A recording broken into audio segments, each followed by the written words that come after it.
MSCIB, Bapak dan Ibu dosen SDI Semarang, serta seluruh peserta workshop yang berbahagia. Puji syukur kita panjatkan kehadirat Allah Subhanahu wa Ta'ala, karena pada pagi hari ini kita dapat berkumpul dalam keadaan sehat untuk mengikuti kegiatan workshop Writing for Acceptance, Common Reviewer Concerns, and How to Craft a Winning Introductions. Workshop ini diselenggarakan untuk menjawab kebutuhan akan peningkatan kualitas publikasi ilmiah di lingkungan kampus dan juga sebagai wadah penguatan kapasitas bagi para peneliti, dosen, dan mahasiswa dalam proses penulisan artikel ilmiah yang berstandar internasional. Harapannya, peserta dapat meningkatkan kualitas naskah dan memperbesar peluang accepted di jurnal internasional. Bapak Ibu yang saya hormati, izinkan saya, Tiara Noveria, yang pada pagi hari ini akan menjadi MC dan sekaligus moderator webinar pagi hari ini. Sebelum memasuki rangkaian acara, izinkan saya menyampaikan susunan acara workshop pada pagi hari ini. Yang pertama adalah pembukaan, dilanjutkan dengan menyanyikan lagu Indonesia Raya dan doa bersama. Acara kedua adalah sambutan Ketua SDI Semarang dan dilanjutkan dengan sambutan Kepala LPPM SDI Semarang. Kegiatan selanjutnya adalah pemaparan materi oleh narasumber, dilanjutkan sesi diskusi dan tanya jawab. Kemudian kegiatan selanjutnya adalah kesimpulan dan closing statement. Terakhir, penutup. Demikian rangkaian acara yang akan kita lalui bersama pada pagi hari ini. Acara pertama, pembukaan. Kita sudah buka, kemudian kita masuk ke acara yang selanjutnya adalah menyanyikan lagu Indonesia Raya. Bapak Ibu peserta webinar pagi hari ini dipersilahkan mendengarkan dengan hikmat.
Baik, memasuki acara berikutnya, agar kegiatan ini diberkahi dan berjalan dengan lancar, marilah Bapak Ibu peserta webinar pagi hari ini kita berdoa terlebih dahulu, berdoa bersama menurut agama dan keyakinan masing-masing.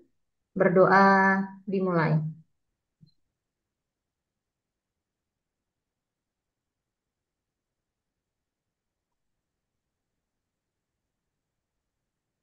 Selesai. Baik, terima kasih Bapak Ibu sekalian. Agenda yang berikutnya adalah sambutan-sambutan. Sambutan yang pertama akan disampaikan oleh Ketua SDI Semarang yang akan diwakilkan oleh Wakil Ketua Bidang Akademik Ibu Wahidah Fauzianti SEMM. Kepada Ibu Wahidah kami persilahkan. Oke, baik. Terima kasih, Bu Tiara Noveria. Suara saya cukup bisa didengar ya? Dengar jelas Ibu. Oke, baik. Bismillahirrahmanirrahim. Assalamualaikum warahmatullahi wabarakatuh. Salam sejahtera bagi kita semua. Yang saya hormati narasumber kita pada hari ini, Dr. Insinyur Daniel Lukito, STMM, MSc, IB dari Binus University. Ketua LPPM sebagai unit penyelenggara kegiatan ini, Ibu Widya Yuli Ernawati, SEMM. Kemudian moderator kegiatan, Ibu Tiara Noveria, SPD, MPD, para dosen, peneliti, dan peserta workshop yang berbahagia, serta seluruh panitia yang telah bekerja keras menyelenggarakan acara ini. Pertama-tama, marilah kita panjatkan puji syukur kehadirat Allah Subhanahu wa Ta'ala, Tuhan yang Maha Esa, karena atas limpahan rahmat dan karunia-Nya, kita dapat mengikuti workshop yang sangat penting dan bermanfaat ini. Kami mewakili Ibu Ketua STIE Semarang, Ibu Dr. Cahyani Tunggalsari, SE MA MM, untuk memberikan sambutan yang kebetulan saat ini tidak bisa hadir karena ada kegiatan MOU dengan mitra. Bapak, Ibu, dan para peserta yang saya hormati, dalam dunia akademik, publikasi ilmiah ini bukan hanya sekedar tuntutan, tapi juga alat untuk menyebarkan gagasan dan bagaimana mengembangkan ilmu pengetahuan serta membangun reputasi institusi. Namun, kita juga memahami bahwa proses untuk mendapatkan accepted itu tidaklah mudah. Reviewer memiliki standar tertentu dan seringkali memberikan evaluasi yang kadang perlu kita harus melakukan perbaikan berulang-ulang. Karena itu, tema workshop hari ini, Common Reviewer Concern and How to Craft a Winning Introduction, ini cukup penting. Jadi topik ini merupakan inti dari proses publikasi, yaitu menulis naskah yang kuat sejak dari paragraf pertama. Dan hal ini juga sekaligus kita bisa memahami bagaimana pola pikir reviewer sehingga kita bisa mempersiapkan artikel yang lebih terstruktur dan tentu saja lebih berpeluang untuk bisa diterima. Kami sangat mengapresiasi kehadiran narasumber dari Binus University, Bapak Dr. Daniel Lukito, yang telah berkenan berbagi wawasan praktis dan juga pengalaman bagaimana menghadapi proses review dari berbagai jurnal nasional maupun tentunya juga internasional. Kami yakin insight beliau akan sangat membantu Bapak Ibu meningkatkan kualitas penulisan artikel ilmiah masing-masing para dosen. Workshop ini juga kami selenggarakan untuk mendukung penguatan budaya riset di lingkungan STIE Semarang, dan kami ingin memastikan bahwa seluruh dosen dan peneliti memiliki akses terhadap pengetahuan terbaru dalam teknik penulisan, etika publikasi, dan strategi menghadapi proses peer review. Bapak Ibu, peserta yang saya hormati, harapan kami setelah workshop ini Bapak Ibu dapat memahami lebih jelas tentang apa yang menjadi perhatian reviewer, kemudian mampu merancang publikasi yang berkualitas, dan semakin percaya diri tentunya dalam proses submit dan revisi naskah di jurnal yang berkualitas. Akhir kata, saya mengucapkan terima kasih kepada seluruh panitia, narasumber, moderator, dan para peserta yang telah meluangkan waktu mengikuti kegiatan ini. Semoga acara ini berjalan lancar, memberikan manfaat besar bagi peningkatan kualitas publikasi ilmiah kita semua. Selamat mengikuti workshop. Semoga ilmu yang diperoleh hari ini membuka jalan bagi kita semua untuk semakin banyak karya ilmiah kita diterima dan diapresiasi baik di tingkat nasional maupun internasional. Akhir kata, wassalamualaikum warahmatullahi wabarakatuh. Waalaikumsalam warahmatullahi wabarakatuh. Baik, terima kasih Bu Wahidah atas sambutannya. Sama-sama, Lanjut. Miss. Baik. Selanjutnya, sambutan yang kedua adalah sambutan dari Kepala LPPMST Semarang, Ibu Vidya Yuli Ernawati SEMM. Kepada Ibu Vidya, kami persilakan.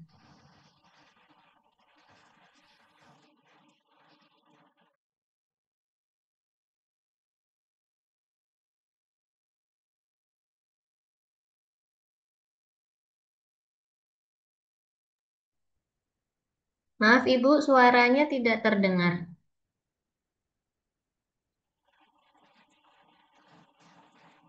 Belum?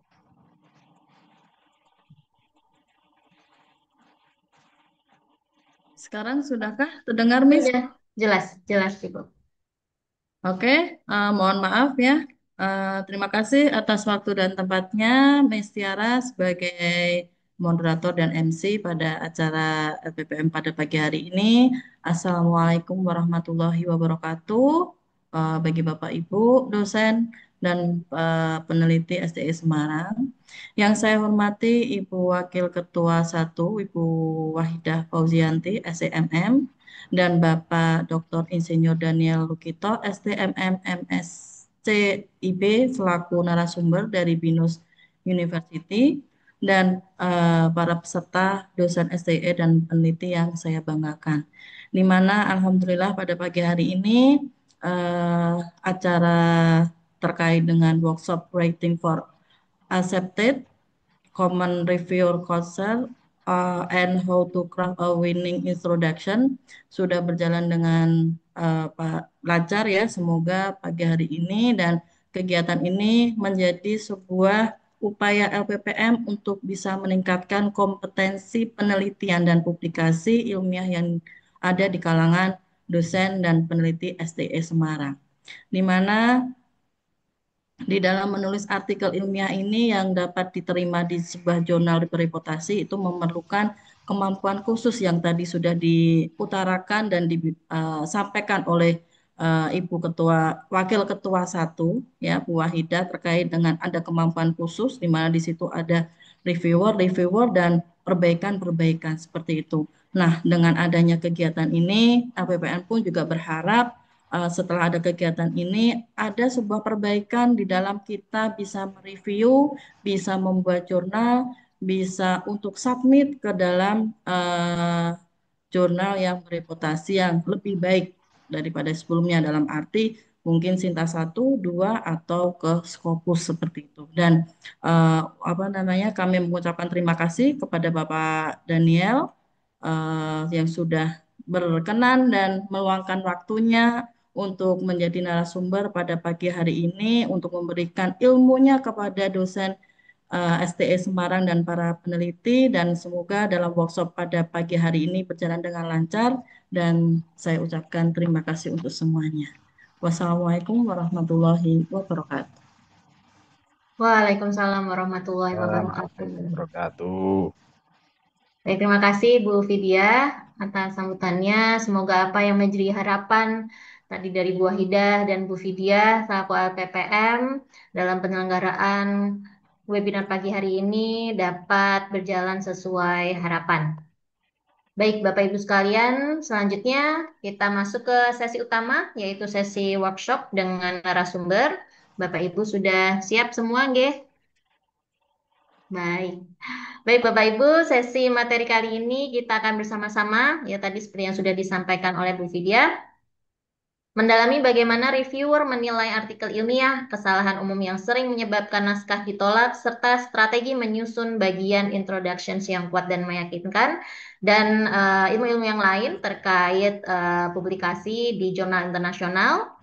Pagi hari ini hadir bersama kita narasumber yang sangat kompeten di bidang publikasi ilmiah. Beliau adalah Dr. Insinyur Daniel Lukito STMM MSCIB. Beliau merupakan akademisi yang saat ini aktif di BINUS University. Beliau tentu saja adalah peneliti berpengalaman, terutama dalam penulisan dan publikasi pada jurnal-jurnal internasional bereputasi. Pendidikan terakhir beliau adalah Doktor Ilmu Ekonomi Manajemen Sumber Daya Manusia dari Universitas Diponegoro. Baik, tanpa berlama-lama, kepada Bapak Dr. Daniel Lukito, waktu dan tempat kami persilahkan. kasih.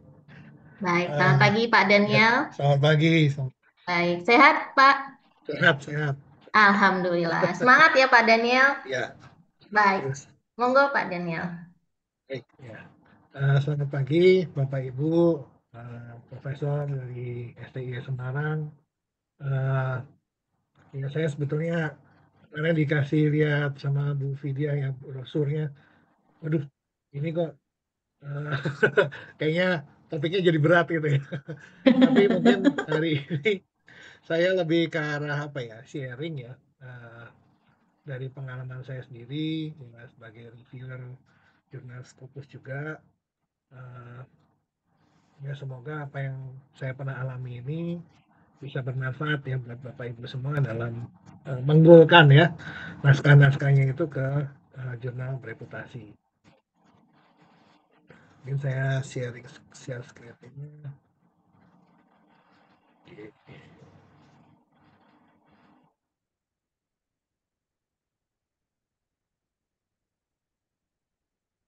Oke, judulnya Manuscript Reviewership Fiction dengan topik yang hari ini ya. Eh, Hari ini kita ingin memahami bagaimana reviewer jurnal menilai paper, memahami cara membuat introduction yang menarik karena menurut saya ini penting ya. Tadi sudah disebutkan kalau terakhir sebetulnya setelah S3 saya ambil program profesi insinyur dan saat ini saya di semester terakhir untuk S2 teknik industri. Jadi paper saya yang di Scopus ada yang manajemen dan ada yang teknik gitu ya. Jadi ada dua macam yang keilmuan. Basicnya saya di slide ini saya suka belajar kemana-mana. Jadi punya apa ya, berharap punya banyak sudut pandang ya. Tapi bidang keahlian saya di change management, leadership ya. Kemudian di ISO ya, terutama ISO 9001 2014. Saya mendirikan beberapa perusahaan yang di Semarang itu pabrik ya, pabrik botol plastik dan jerigen. Kemudian di Jakarta saya punya diajak ya ke bikin LSP manajemen. Kemudian ada ini teman saya kepengen bikin edukasi online itu untuk para pengusaha sama leader. Jadi saya bantu di sana. Kemudian dulu saya pernah diajak untuk mendirikan perusahaan telekomunikasi di Jakarta. Cuma ini sahamnya sudah saya jual dan saya pakai untuk bikin pabrik di Semarang. Saya juga aktif di beberapa komunitas, ngambil ini ya kepengurusan karena temennya jauh lebih banyak gitu ya kalau kita ngambil di kepengurusan daripada jadi anggota aja gitu. Ini beberapa buku yang pernah saya tulis ya. Ada yang untuk pengusaha, ada yang untuk parenting. Ya, ini buku satu parenting ini penulisnya ada dua dan mungkin satu-satunya buku parenting di dunia yang penulisnya dua-duanya dokter di bidang sumber daya manusia gitu ya. Yang buku terakhir saya e-book ya, Leading the Giants ini karena banyak yang minta gitu jadi saya buatkan ini dibikin e-book supaya bisa dijual murah-murah aja. Jadi kebanyakan buku saya buku populer ya kayak Build for the Leap ini ya lumayan lah terjual sekitar 2.500 eksemplar gitu ya. Kecil. Mungkin sebelum memulai saya harus mengakui bahwa background saya di dunia usaha ya Bapak Ibu sekalian. Jadi saya tuh baru balik ke akademis itu pas menempuh program doktor ilmu ekonomi di UNDIP selama 3 tahun. Kemudian punya MIDN tuh saya baru tahun 2023. Jadi tahun ajaran 2023-2024 itu saya baru punya MIDN. 1 Desember kemarin ini saya baru punya JJA pertama. Jadi masa ini menurut saya di jenjang akademis sangat singkat ya. Dan saya baru punya 6 artikel jurnal yang terindeks di Scopus, baru 1 conference yang nanti Desember saya ikuti yang terindeks Scopus. Jadi saya sharing sebagai pemula teman-teman, bukan sebagai pakar. Harapannya kalau ada teman-teman dosen pemula juga yuk kita bisa sama-sama punya jejak ya di jurnal-jurnal yang terindeks di Scopus. Ya di sini screenshotnya saya punya 6 dokumen di Scopus, indeksnya 2. Di Sinta baru ada 5. Nah yang ke-6 ini sebetulnya ada cerita lucu teman-teman. Jadi mungkin teman-teman nanti ada yang mengalami ya. Uh, saya itu nunggu karena saya tahu cukup lama ya, tidak semuanya habis publish itu bisa langsung terindeks di Scopus.com, kecuali kalau itu jurnalnya Elsevier ya. Kalau Elsevier cukup cepat ya, mungkin seminggu itu sudah terindeks di Scopus.com. Tapi yang lain tuh karena dulu pengalaman S3 saya hampir setahun ya, saya nunggu aja setahun gitu. Nah, begitu saya cek belum terindeks juga gitu. Terus saya lihat dari jurnal yang sama, ternyata saya waktu itu submit dan publishnya tahun 2024. Dari jurnal yang sama ternyata sudah masuk ke Scopus.com, terindeks itu yang publish di 2025 gitu. Saya panik, kemudian saya tanya ke jurnalnya, dia bilang, "Tentang indeks adalah kewenangan dari Scopus.com." Nah, ini ke indeks apa enggak gitu ya, waktu itu saya apa, khawatir juga gitu ya, maksudnya apa enggak. Kemudian saya cek ke Scopusnya, Scopus.com. Ternyata dia ada satu fitur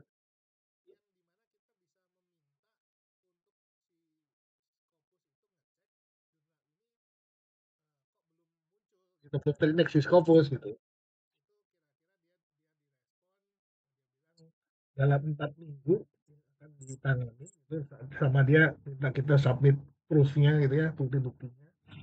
Dan akhirnya minggu lalu itu baru akhirnya terindeks di Scopus.com. Jadi akhirnya sudah 6 di sini ya.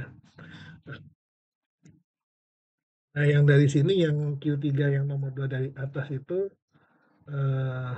yang bidang teknik ya. Jadi dari teknik dan cukup simpel sebetulnya. Saya waktu itu bukan analisa sih, saya mencoba replikasi. Dia itu kan pakai software simulasi gitu ya. Saya mencoba simulasi, tapi saya menemukan kelemahan di situ. Saya perbaiki kelemahannya, saya tunjukkan di paper dan saya tambahkan sesuatu dengan saya menginterview apa yang industrinya gitu ya. Dan itu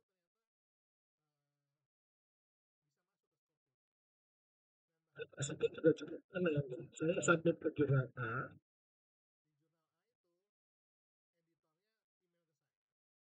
tolong jurnal ini dikirimkan, jurnal ini aja, ini Maaf namanya Pak Daniel, ya. suaranya kok putus-putus ya? Oh, kurang keras atau gimana ya? Iya, kurang keras. Oke, saya deketin aja kalau gitu. Ya, jadi yang jurnal kedua ini ceritanya apa namanya? Sudah saya submit ke jurnal A, di situ editornya email saya, tolong ini submit aja ke jurnal B, karena yang jurnal A itu antriannya penuh, dia bilang gitu. Dan saya pikir karena ini sudah editornya yang minta, maka harusnya sudah tembus desk rejection nih gitu. Jadi saya submit ke jurnal B. Uh, dan saya cukup beruntung ya submitnya ke jurnal B karena akhirnya jurnal A itu yang tadinya saya mau submit itu akhirnya discontinue dari Scopus gitu. Jadi yang di jurnal B malah bisa tembus lancar gitu. Ya. Jadi itu pengalaman saya tembus-tembus ini agak banyak yang unik-unik gitu ya. Jadi uh, itu kalau dibayangin, jadi saya sangat bersyukur sekali gitu ya bisa bisa dapat seperti itu. Nah kemudian saya juga baru ngecek ternyata di laptop saya juga ini punya catatan. Jadi saya catat,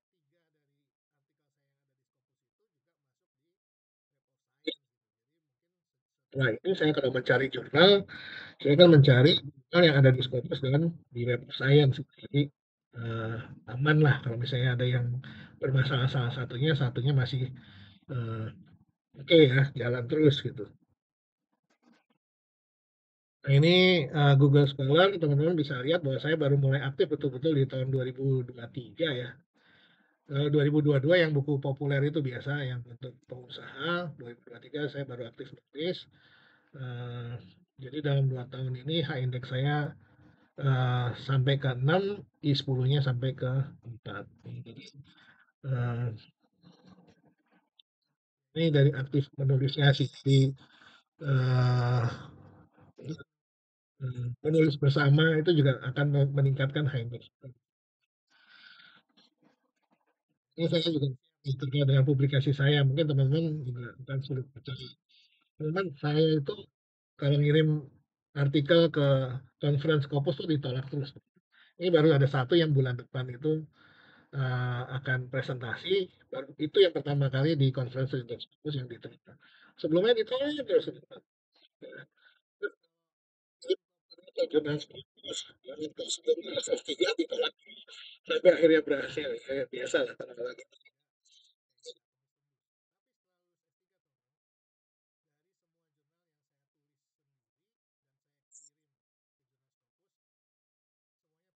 Ada satu yang dari jam. Karena waktu saya di S3 itu, saya akhirnya bete kan ini ditolak terus gimana caranya. Akhirnya ada satu satu jurnal Q4 minta saya jadi reviewer.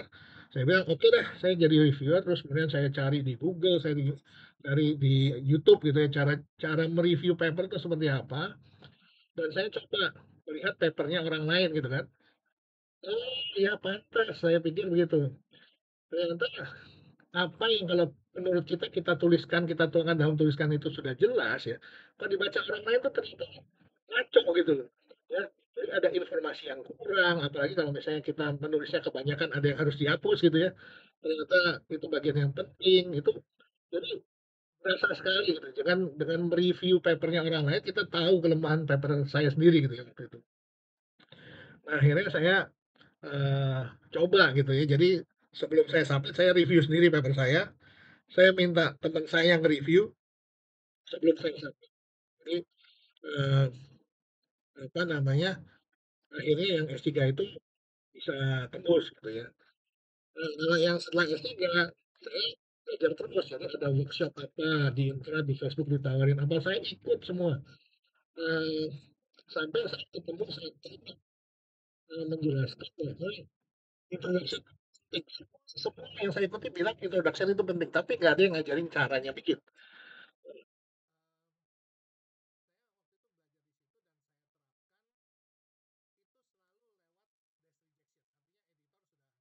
Kalau dulu tinggal reviewer kan dia minta sampai seberat apapun kita bisa usahakan, tapi yang penting kan lolos dari rejection itu. Nah, itu yang saya lakukan. Masuk satu hal yang mau saya sharingkan adalah membuat introduction karena bagi saya setelah saya mempelajari introduction itu dan menerapkannya itu yang membuat paper saya hampir ya nggak ada yang reject gitu untuk jurnal. Nah, kalau conference tetap di reject ya teman-teman ya. Nggak tahu kenapa. Oke. Nah, ya saya juga sadar lah masa depan ya saya yakin pasti akan ada di masa depan di mana ada paper saya yang kena reject itu sudah suatu kepastian lah ini cuma record sementara gitu. Nah, ini eh, pengalaman saya sebagai reviewer, sebagai penulis ya, penulis naskah, saya juga yakin Bapak Ibu semua di sini yang sudah pernah melakukan penelitian dan menulis sudah paham ini. Cuma kadang-kadang lupa ya, lupa pada saat membuat naskah itu sendiri, termasuk saya. Saya juga ada beberapa yang suka lupa gitu ya. Jadi alami lagi, diingat-ingat lagi, dan harapannya bisa dipraktikkan gitu ya di paper berikutnya. Jadi pertama kalau saya karena basicnya perusahaan gitu ya, saya tuh kunci dulu jurnal itu sebenarnya jurnal apa gitu. Nah, aku tuh gara-gara atau ini dikejar-kejar untuk bikin jurnal yang harus masuk ke Scopus gitu. Kita jadi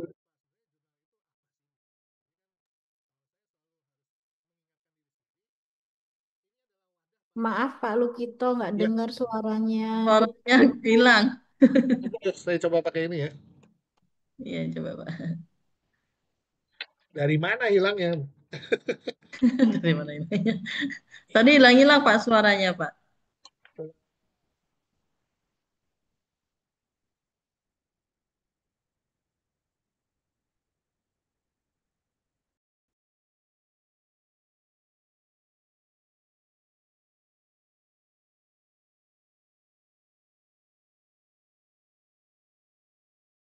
Oke, tes. Kalau ini kedengeran nggak ya? Tes.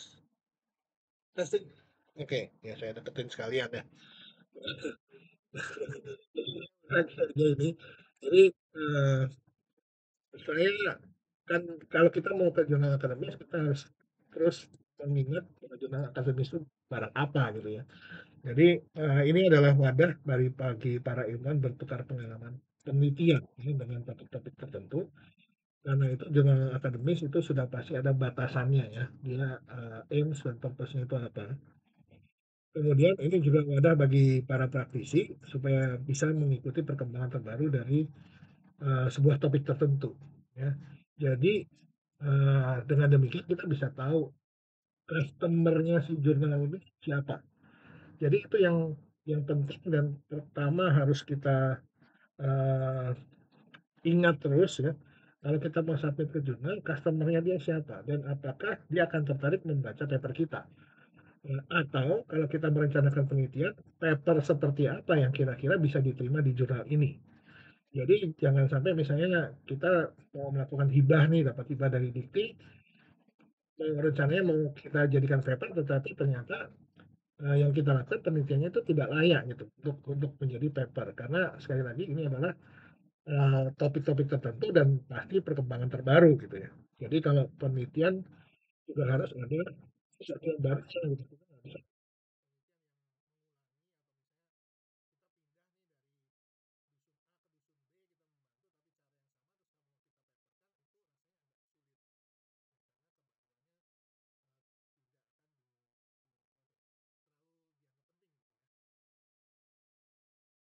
Kasih putus-putus lagi.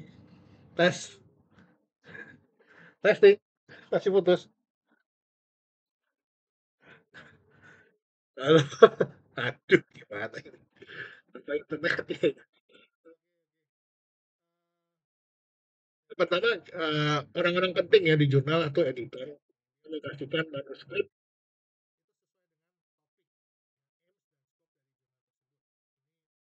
kita harus pastikan betul ya. Kemudian kualitas tulisan dari manuskrip harus sesuai dengan harapan pembaca. Ya, ini kualitas itu apa sih? Urgency, importance, sama novelty.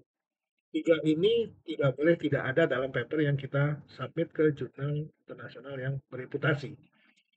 Urgency, importance, dan novelty. Nah, akhir apakah sebuah naskah dapat dipublikasikan di jurnal tersebut? Uh, Editor bisa saja meloloskan sebuah naskah yang di-reject sama reviewer gitu. Tapi tentunya ada konsekuensinya ya, tetap mungkin dia akan meminta si penulis memperbaiki sesuatu gitu, tidak langsung dipublish begitu saja. Tetapi pemilik keputusan akhir adalah editor.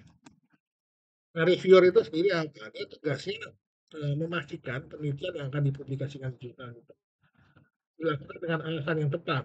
Ya, alasan tepat itu kan munculnya di introduction. Ya. Kemudian problem solving yang logis itu munculnya di literatur review.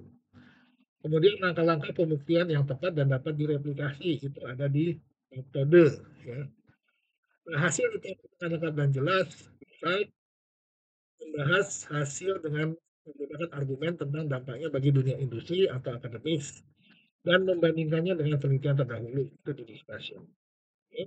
Ada rangkumannya enggak yang jelas dituliskan dalam kalimat yang berbeda dengan bagian yang sebelumnya conclusion. Jadi sebenarnya apa yang dia bahas adalah satu demi satu bagian dari naskah kita. Oke. Yang ketujuh adalah kesinambungan dari judul, introduction, literatur review, method, result, discussion, dan conclusion. Kadang-kadang saya seringkali menemukan nggak nyambung. Gitu. Kayak eh, apa ya, ngacak berdiri sendiri-sendiri gitu. Nggak ada kontinuitasnya pada saat saya mereview paper. Nah itu yang berat gitu ya. Kemudian yang terakhir, ini terakhir apa enggak, kayaknya dari 9. Mudah dibaca dan dipahami ya, grammar, vocabulary, Itu penting sekali ya. Nah ini mengikuti authors guideline, nah itu nggak boleh dilanggar ya teman-teman. Apa namanya, jangan sampai kita melanggar ini sebelum kita submit. Apalagi kalau paper pernah di reject dan kita submit ke jurnal lain, mungkin punya author guideline yang berbeda, hati-hati ya, itu harus semuanya diikuti. Nah, review itu subjektif teman-teman, berdasarkan apa yang diketahui dan pengalaman selama ini. Karena saya juga pernah dapat reviewer satu yang kayaknya dia tidak terlalu paham metode yang saya gunakan di dalam paper, gitu ya. Tapi ada ngotot gitu. Dia minta ini, minta itu, ya saya jelaskan saja. Sebetulnya yang dimaksud dia itu apa yang di dalam metode saya itu harusnya seperti ini, gini, gini, gini, sehingga apa yang dia minta itu sebetulnya kurang tepat dan itu ya, akhirnya bisa dia terima.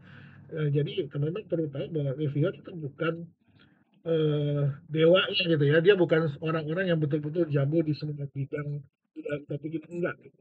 Jadi bisa aja dia keliru juga dalam review. Jadi teman-teman harus yakin yang teman-teman tulis itu benar. Oke. Nah, author guidelines, nah ini harus dibaca dan diikuti sampai detail teman-teman ya. Kesalahan umumnya misalnya aims dan scope ya. Paper mungkin pernah di-reject di jurnal lain dan waktu diserahkan ke jurnal baru, bagian introduction tidak disesuaikan dengan aims dan scope di jurnal yang baru ini. Ya. Ingat, introduction adalah bagian yang dibaca sama si editor ya. Jadi harus disesuaikan sama aims dan scope-nya jurnal baru. Mungkin bergeser sedikit, tapi geser sedikit itu tetap harus teman-teman masukkan di dalam introduction. Oke, ini paling kelihatan. Jadi begitu melihat udah tahu ini orangnya memperhatikan author's guideline atau enggak ya, paper size, font type, margin, spacing. Jadi kelihatan sama editor sama reviewer. Ya. Oke, menggunakan Mendeley atau EndNote ya sebagai reference manager tapi tidak diperiksa lagi isinya. Ya tadi ada judul title-nya huruf kapital semua. Ada yang huruf kapital di setiap kata ya. Ada yang cuma di awal kalimat. Mana yang betul, mana yang dipakai, teman-teman harus cari tahu dan diubah satu persatu di Mendeley atau EndNote-nya.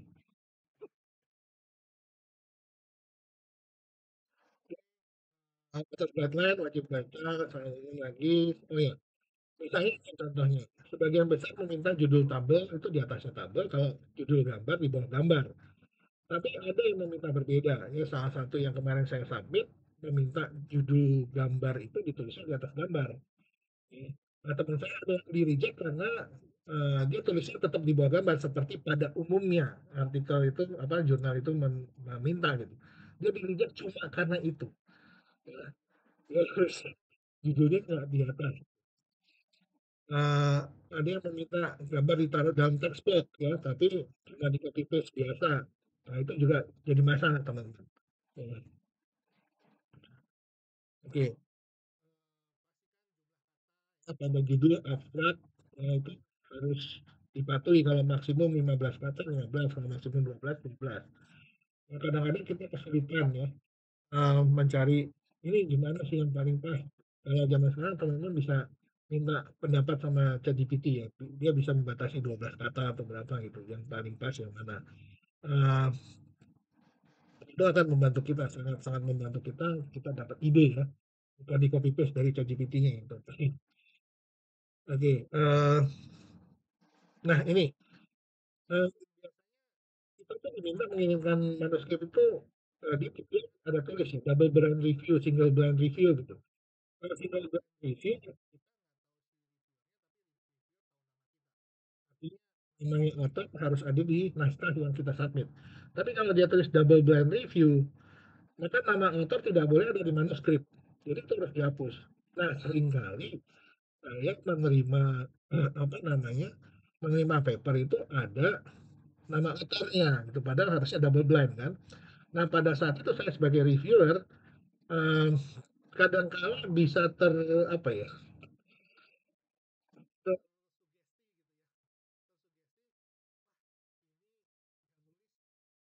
anak S1 gitu. Masa saya apa yang ini bisa saya tolerir gitu. Jadi biasanya kan ada hal-hal yang mungkin bisa saya tolerir, tapi karena saya tahu bahwa yang nulis ini anak-anak S1, jadi nggak bisa saya tolerir gitu. Jadi ada pengaruhnya teman-teman, pasti pasti muncul seperti itu. Em, Hati-hati. Wajib diikuti, dijaga ya, misalnya dijaga 80% lah dari maksimal gitu. Jadi kalau mintanya 8.000 kata, ya jangan serahkan paper yang hanya 4.000 apa aja 2.000 gitu. Ya, jadi maksimal itu sebenarnya mengindikasikan kurang lebihnya tuh di situ. Jadi bukan hanya mentoknya. Yang pasti nggak boleh dilebihi ya. Kalau udah ada maksimal terus dilebihi 8.001 kata itu udah nggak boleh gitu. Ya. Introduction, sekarang kita bahas ke introduction. Ini adalah bagian yang paling penting ya menurut saya, karena tadinya saya juga mengira gini, apa yang saya lakukan, penelitian saya itu ceritanya yang paling penting gitu ya. Sehingga saya dulu terfokusnya pada metode dan cerita ya, literatur review, sama seperti waktu membuat naskah tesis atau disertasi. Tapi dengan demikian kita melupakan tadi.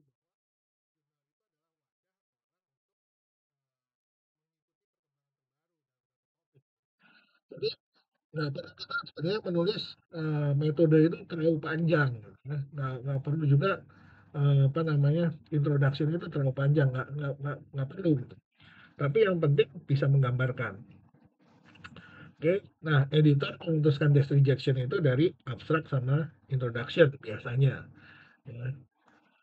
Nah kalau kita diibaratkan tuh kita jualan naskah ke jurnal, maka introduction adalah di mana kita promosi habis-habisan tentang urgency, importance, novelty, dan implication dari paper kita. Ini harus muncul di introduction. Jadi teman-teman harus harus pastikan ini bisa dirasakan sama si editor. Ya. Nah sehingga kita kayak mau ngomong gini, kalau Anda tidak publikasi naskah saya, jurnal Anda rugi besar ya. Gitu. Jadi kita harus sampai bisa punya punya kesan seperti itu. Nah, biasanya introduction itu dituliskan terakhir ya, untuk menjaga keselarasan cerita. Em, Sekali lagi berbeda dengan teman-teman mau melakukan penelitian, introduction itu di awal. Ya, tapi ini kita mau menulis paper. Cara menulisnya tidak sama. Ya. Em, Kalau kita mengikuti introduction ditulis duluan, siapa tahu di belakang itu ada sesuatu yang berubah. Ya, tapi kita lupa ubahnya di introduction. Nah, itu jadi masalah besar karena terjadi ketidaksinambungan dari ceritanya. Maka introduction biasanya dituliskan di akhir sebelum menulis abstrak. Abstrak yang paling akhir. Nah, jadi dia udah tahu ceritanya apa yang dilakukan, hasilnya gimana, diskusinya gimana, konklusi gimana, baru tulis tadi.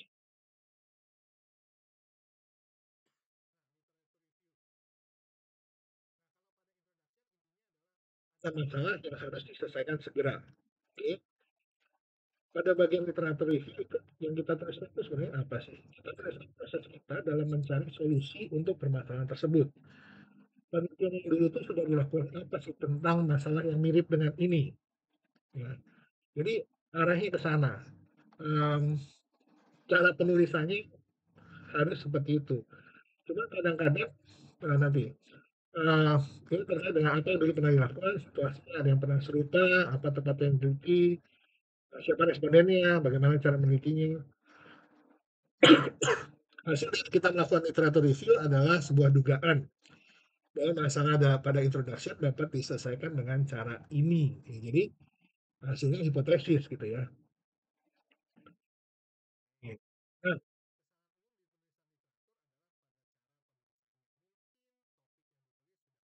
tetapi uh, yang saya temukan seperti ini lebih seringnya ya, dituliskan sebagai justifikasi dari hipotesis karena di kepala kita hipotesisnya sudah ada dulu dan kita mencari pendukungnya dari literatur. Ya. Um, Nanti cara penulisannya berbeda teman-teman, flow-nya udah kelihatan berbeda nanti.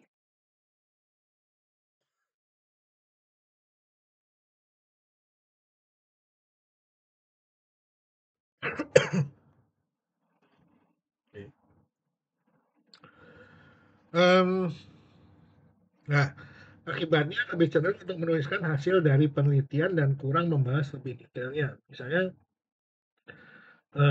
yang dibahas tuh si A meneliti ini dan hasilnya ini, sehingga akhirnya mendukung hipotesis gitu.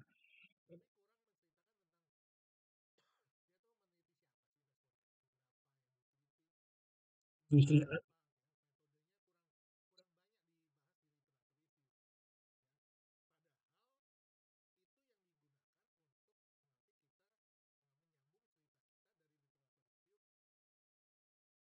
di mana, Bu? Oke, ini ya, oke, saya ambilnya dari bullet point ketiga dulu aja ya. Jadi literatur review seringkali digunakan sebagai justifikasi dari hipotesis, karena di kepala kita hipotesisnya sudah ada dulu, ya, sehingga kita mencari pendukungnya dari literatur. Oke. Nah, sehingga kita lebih sering menuliskan hasil dari penelitiannya dari literatur review itu. Jadi lebih banyak kita tulis si ini dan menemukan ini. Si B meneliti ini dan menemukan ini. Oleh karena itu, kami memiliki hipotesis ini, ya. Kurang dibahas tentang metode yang digunakan si A, siapa respondennya, berapa banyak, industri apa, ya, itu kurang banyak dibahas di dalam literatur review. Nah, sehingga itu berpotensi membuat ceritanya dari naskah kita itu terputus dari literatur review ke metode. Ya. Nah, sekarang masuk ke metode.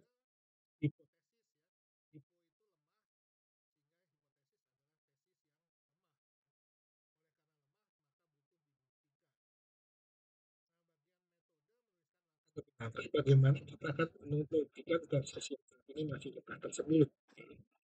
Em, karena itu bagus juga ya kalau saya tulis di situ.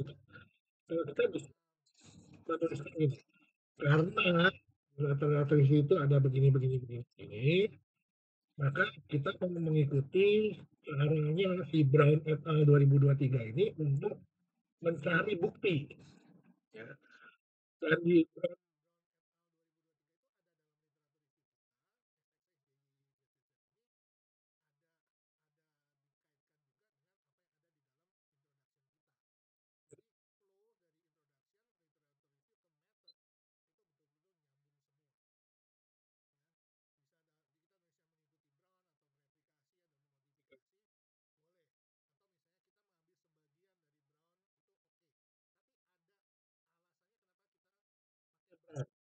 ada alasannya kenapa kita kualitatif, kenapa kita kuantitatif, kenapa kita pakai apa namanya samplingnya sekian, kenapa kita pakai snowball, kenapa kita pakai purposive, ya, kenapa tidak pakai probabilistik, itu ada alasannya semua.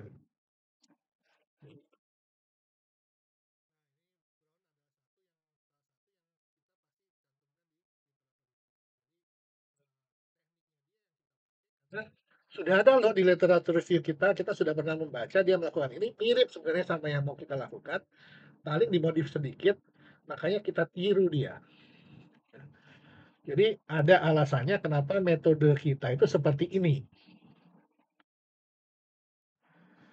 Nah, kesalahan umumnya tuh kadang pokoknya gitu. Saya tahunya kuantitatif, saya tahunya pakai sel. Jadi, ya udah, ya saya rasanya ke sini gitu. Kadang-kadang seperti itu. Saya tadi menjelaskan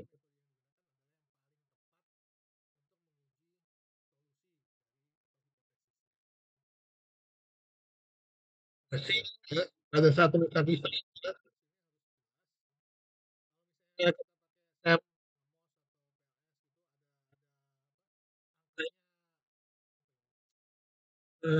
nabrak atas bawah sampai tidak terbaca gitu kadang-kadang.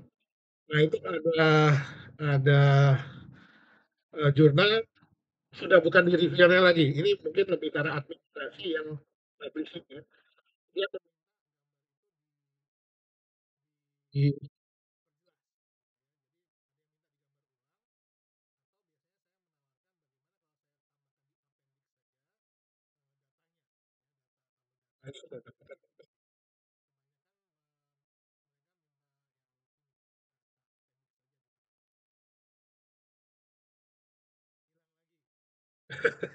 Sorry ini nggak tahu kenapa ya.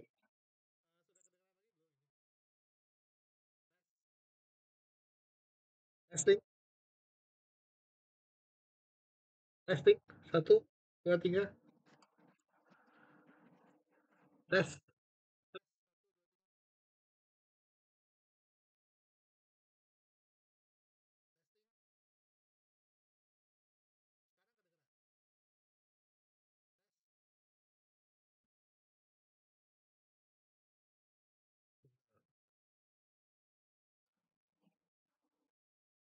Testing, tes. 1, 2, 3. Oke ya. Oke, ya ini jadi tadi gambar-gambar yang tulisannya berbenturan itu kadang diminta oleh bagian administratifnya jurnal ya, kita untuk memperbaiki gambar tersebut, atau saya biasanya mengusulkan saya kasih aja tabel datanya ditaruh di appendix. Biasanya sih diterima kalau kita taruh tabel datanya. Cuma hati-hati, kadang-kadang ada jurnal yang extra page nambah biaya. Nah, kalau extra page nambah biaya, saya mending gambar ulang manual, tidak pakai gambarnya dari SPSS, AMOS gitu ya. Oke, hasil tulisan dengan lengkap didukung dengan penjelasan. Nah, discussion, ini salah satu komentar dari banyak reviewer adalah kalau orang Indonesia bikin discussionnya sedikit sekali katanya. Padahal ini tempatnya kita show off ya, hasil penelitian kita itu pentingnya apa gitu ya. Dimana tempatnya tempat hasil penelitian ini di belantara body of knowledge itu adanya di discussion ya. Bagaimana dampaknya bagi dunia, so what gitu loh, kamu udah nemuin ini, so what gitu, implikasi. Nah, kebanyakan kita taunya implikasi itu adanya di conclusion gitu ya, managerial implication, theoretical implication. Tapi teman-teman, kita sering lupa bahwa conclusion itu rangkuman, artinya ada suatu tempat di paper kita di mana itu muncul ya. Nah, implication munculnya di mana? Di discussion, teman-teman ya, tulisan di dalam discussion ini harus banyak gitu ya. Jadi jangan sampai cuma 2-3 paragraf ya, kalau discussion itu harus banyak gitu.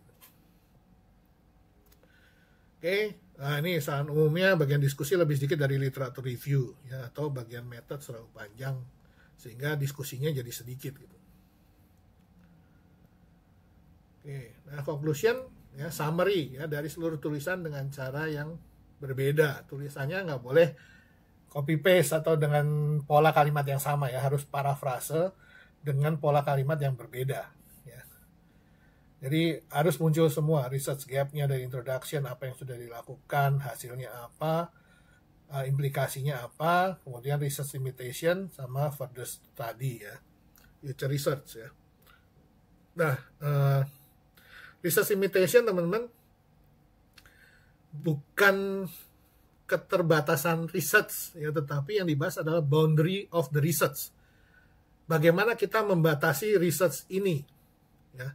Seringkali yang saya terima itu, saya review adalah membahas weakness of the research, kelemahan dari research ya. Contoh ya, dalam studi ini penelitian baru dilakukan pada industri HoReCa dan belum dilakukan pada jenis usaha lainnya yang juga ikut menjual produk makanan dan minuman. Ini jelas membatasi penelitian ini dalam industri HoReCa gitu ya. Nah, orang-orang banyak tulisnya kelemahan dari metode yang digunakan ya. Contohnya, penelitian ini akan lebih baik bila dilakukan survei langsung pada petani daerah terpencil. Namun karena di daerah terpencil ada kesulitan jaringan internet untuk survei online, maka responden dialihkan ke petani di pinggiran kota besar. Penulisan seperti ini kita sudah lihat sebagai reviewer bahwa ini salah metode. Kalau salah metode ya hasil penelitiannya itu pasti salah, ya kita reject pasti. Ya, sekali lagi, research limitation bukan weakness of the research ya, boundary of the research. Oke. Nah, suggestion for further research diambil dari limitation of the research. Jadi, ayo kita keluar dari boundary-nya tadi, kita dari batasan itu, yuk kita keluar, usulkan, kamu kan kalau punya akses ke sini, lakukan dong di sini juga ya. Kalau kamu punya akses ke sana, lakukan yang itu. Jadi sebetulnya adalah bagaimana boundary of the research itu dibuka gitu ya. Dan kamu kalau ada further study lebih baik diperluas, di-expand lagi studinya seperti apa. Ya. Jadi kalau teman-teman sudah mengikuti dari awal sampai akhir semuanya connected dan ada flow-nya ya. Jadi tidak berdiri sendiri-sendiri. Nanti muncul harus muncul further study apa ya dipikirin gitu. Enggak ya. Jadi semuanya itu ada kaitannya. Oke. Ini mungkin terakhir ya teman-teman yang sudah pengalaman juga tahu ya, Predatory Journal, Predatory Conference. Yang baru muncul ini ya teman-teman, fake websites ya. Websitenya dibuat mirip sekali, hampir sama, cuma beda belakangnya ya. Misalnya belakangnya ada .co.id gitu, yang palsunya .com atau .biz ya. Nah, tapi depannya sama persis. Nah, itu hati-hati ya. Kemudian saya juga baru menemukan ini, value maximizer email, teman-teman. Ini maksudnya apa? Ditawari, ya, ada email menawari. Ini ada jurnal Scopus, Index Scopus ya. Kalau mau submit dalam waktu 30 hari atau 15 hari gitu, atau sampai tanggal berapa, nanti didiskon ya, APC-nya didiskon gede gitu. Jadi ini value maximizer email. Kita cek di Simago JR. Saya pernah terima email ini, saya cek di Simago JR, bagus teman-teman ya, Q3 masih aktif ya, tidak discontinue. Tapi begitu saya cek di Scopus.com discontinue teman-teman. Jadi hati-hati. Jadi perlu ngecek di Scopus.com dan jangan terlalu percayanya di Simago JR itu. Oke, tipsnya kalau tadi untuk yang fake website ya kita perginya ke website dari Scopus.com. Saya masih nggak tahu kalau Simago JR ini bagus apa enggak, tapi saya selalu konfirmasinya dari Scopus.com. Oke, terus ini setiap ada offer, seberapapun menariknya, confirm dulu. Ya. Saya pernah terima 2 kali ya, ada menawarkan untuk publish di jurnalnya mereka, tapi emailnya mereka bukan email jurnal. Ya. Nah itu saya confirm langsung, saya cari websitenya lewat ini Scopus, saya cari websitenya dan saya konfirmasi ada si nama ini, email ini yang meminta saya untuk publish di sini. Konfirmasi benar apa enggak ya.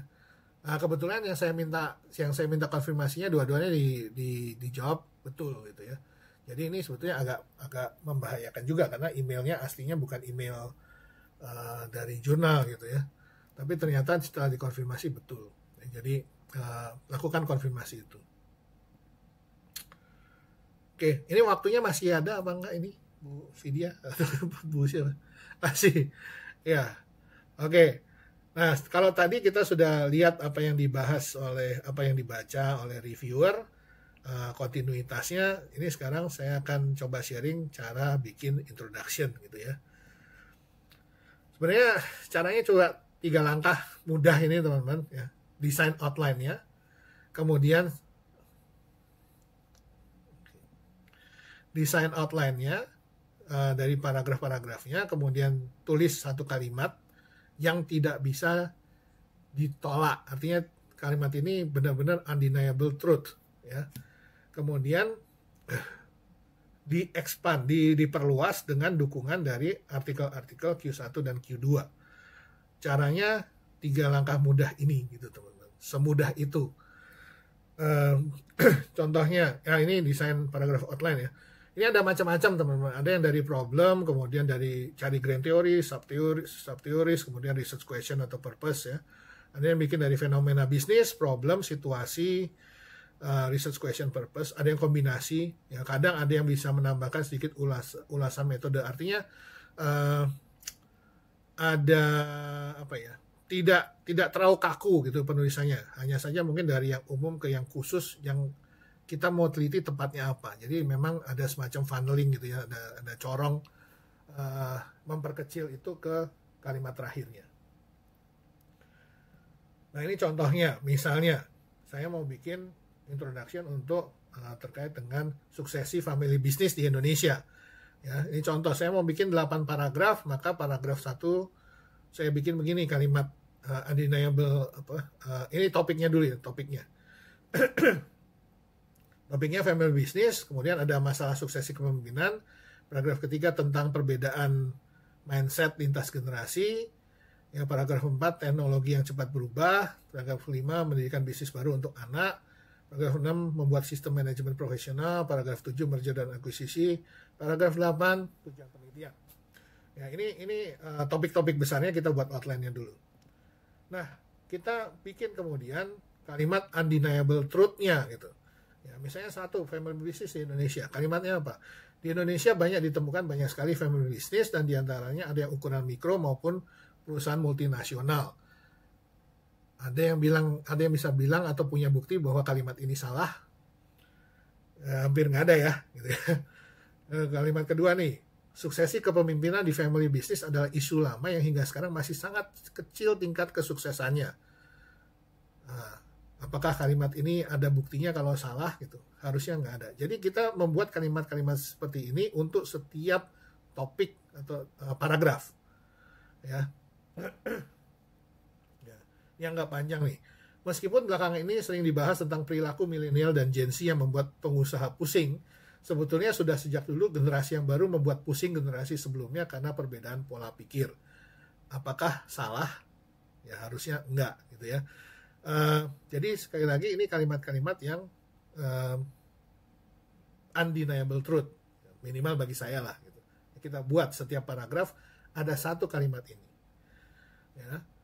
Kemudian saya contohkan membuat dari satu kalimat yang pertama, yang topik satu ini, yang di sini, yang di family business di Indonesia ini. Kalimat pertamanya, di Indonesia dapat ditemukan banyak sekali family business dan diantara ada yang ukuran mikro maupun perusahaan multinasional.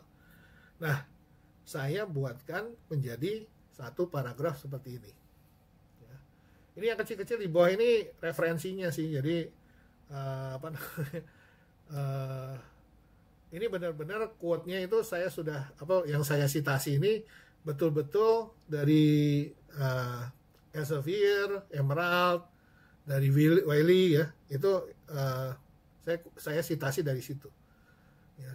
Nah, teman-teman lihat kalimat pertamanya. Di Indonesia dapat ditemukan banyak sekali family business dan diantaranya ada yang ukuran mikro maupun perusahaan multinasional. Oke. Nah, topiknya family business ya. Masukkan aja, teman-teman bisa masuk ke Google Scholar. Kalau saya lebih suka di scopus.com, masukkan di kata kuncinya gitu. Kita search ya. Terus dicari yang 5 tahun terakhir kita batasi.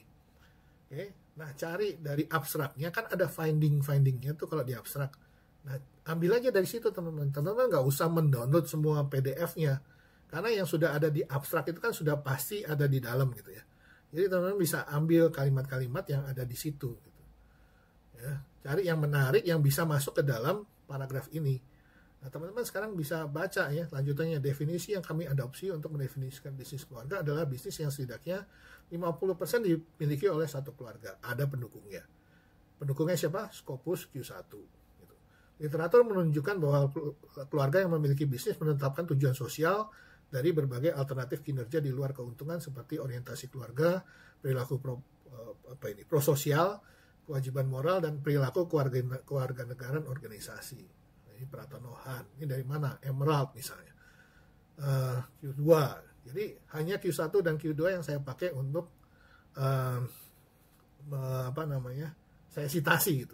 Tapi kalimatnya ini saya dapatnya dari mana? Dari abstrak. Ya. Oke, ya teman-teman bisa nanti kan kemarin saya sudah saya share ya PDF-nya, nanti bisa mungkin dicoba lagi sendiri cara membuatnya. Nah, kira-kira seperti itu teman-teman ya, mengembangkan bagaimana dari satu kalimat yang tidak bisa ditolak itu menjadi satu paragraf besar yang keren teman-teman. Yang membuat keren apa? Yang membuat keren karena pendukungnya adalah artikel-artikel Q1 dan Q2. Sehingga paragraf kita dan introduction kita itu keren banget gitu. Ya menurut saya gitu. Oke, mungkin apa yang bisa saya sharingkan itu sampai di sini teman-teman. Terima kasih waktunya. Kalau ada yang mau riset dan nulis paper bareng, ayo. Topik saya di Human Resource Management, Business Transformation, Family Business, Digitalization of Business, dan Leadership. Mungkin saya kembalikan ke moderator. Terima kasih.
Iya, Pak.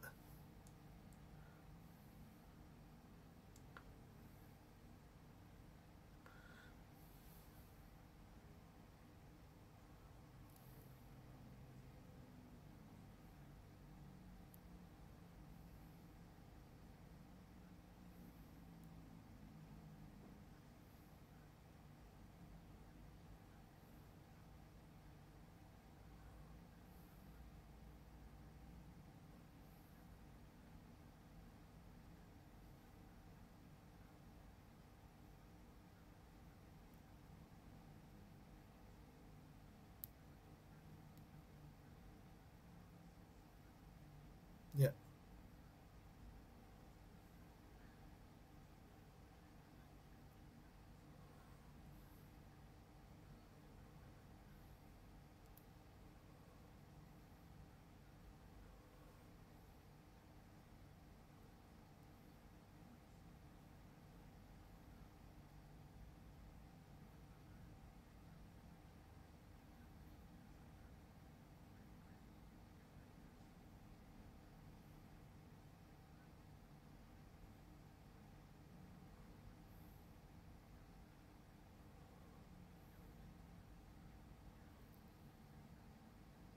Oke. Ya.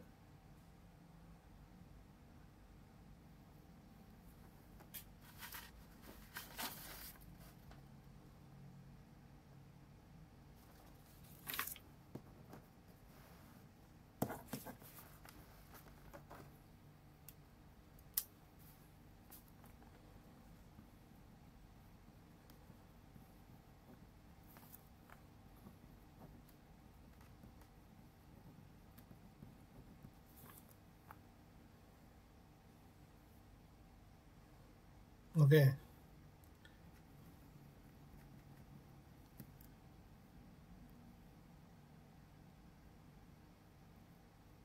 Iya. Iya, terima kasih Pak Sopri. Saya jawab dulu ya. Eh, Tadi saya mulai dari yang paling belakang, berapa referensi itu sebetulnya tidak ada patokan ya. Kecuali jurnalnya di author guide ada menuliskan batasan. Eh, saya pernah menemui beberapa jurnal yang memberikan batasan maksimum berapa referensi. Eh, tapi bukan jurnal sih, mungkin kebanyakan conference yang memberikan maksimum ya. Cuma patokannya kalau saya pernah dengar dari beberapa teman lain, minimal satu paragraf ada satu gitu. Dia dari introduction dan referensinya terutama minimalnya. Tapi kan tergantung ya, papernya panjang apa pendek. Kalau kesedikitan juga nanti akhirnya kurang bagus gitu. Kemudian batasan waktu referensi, kalau di dunia kita di ekonomi manajemen itu 80% sampai 90% harus yang 5 tahun terakhir. Ya, mungkin di manajemen itu 80%. Tapi kalau di teknik itu 90% ke atas harus 5 tahun terakhir. Itu sangat-sangat berbeda. Karena kalau di manajemen kita masih punya yang namanya grand theory. Di teknik itu sudah jarang dimunculkan grand theory dari dulunya, dari zamannya Newton itu nggak disebut lagi gitu. Ya. Jadi biasanya di situ di minimum sekali 80% harus 5 tahun terakhir. yang kalau tadi dibilang kesulitan, ya yang tadi mungkin saya juga sudah cerita ya, saya ke Jurnal Scopus belum pernah ditolak, tapi ke conference ditolak terus gitu. Jadi kadang-kadang saya heran juga teman-teman yang lain gitu di BINUS juga, mereka conference tuh masuk-masuk terus gitu. Tapi kalau saya kok ditolak terus. Jadi kadang ada ya, ya berarti saya belum menguasai lah ilmu ke conference-annya gitu. Eh, jadi mungkin gitu ya. Jadi kesulitan tiap orang beda. Kalau jurnal Q1, eh, pengalaman saya sih gini Pak. Em, yang Q1, Q2 itu bagian administrasinya tuh lebih profesional, lebih sopan gitu. Kalau selama ini ya sangat membantu gitu orang-orangnya. Kalau yang Q3, Q4 justru malah agak ribet sendiri kalau ke saya. Jadi mending bikin paper yang bagus sekalian, topik penelitiannya bagus, lempar aja ke Q1, ke Q2. Memang yang berebutan ke sana banyak Pak, tapi secara umum kita ditanggapinya lebih baik ya, walaupun waktu responnya jauh lebih lama gitu. Ya. Mungkin gitu sih Pak. Saya tadi ada satu pertanyaan lagi, yang kedua apa ya? Saya kelompat tadi setelah tanya kesulitan.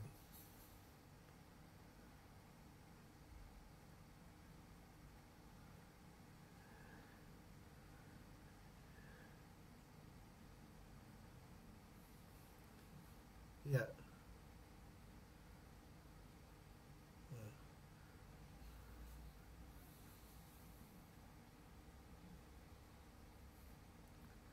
Terus terang ya tadi ya, saya conference belum pernah tembus. Saya kejar ke Sinta 1, Sinta 2 juga belum pernah tembus Pak. Yang saya pernah tembus serius baru Scopus itu jurnal yang banyak.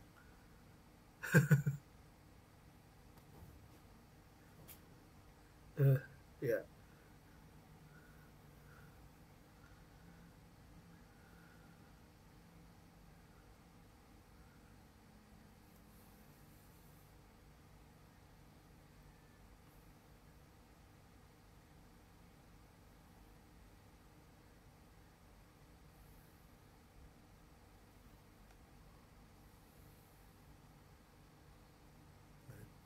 Ya, Waalaikumsalam.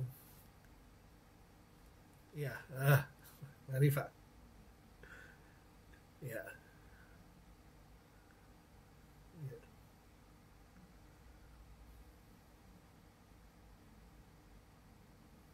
Hmm. Hmm. Oh, di scopus.com ya Pak. Bias kalau sudah pernah masuk biasanya nggak hilang sih Pak. Tapi harusnya nggak hilang. Jadi waktu sudah masuk scopus.com tuh harusnya ya sudah gitu. Dia pas discontinue, artinya pada saat discontinue Scopus tidak memasukkan lagi ke indeks. Tapi yang sudah masuk dia nggak hapus biasanya. Ya. Ah, iya, iya, oke.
Nanti saya bantu cek juga Pak siapa pakai namanya biasanya di paper apa Pak?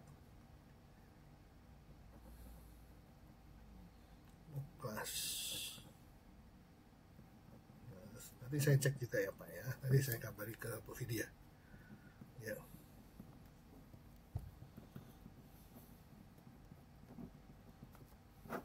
Ya.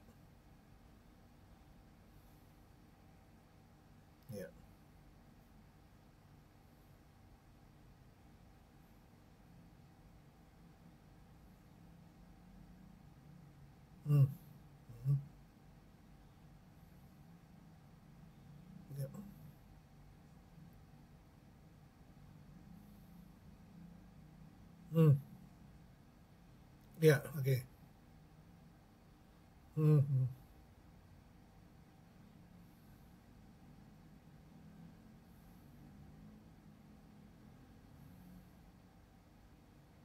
Hmm, hmm, hmm.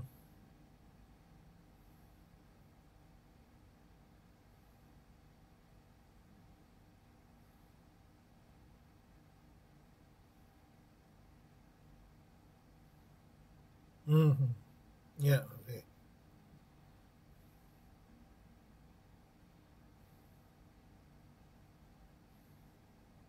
Hmm. Hmm, hmm. Ya.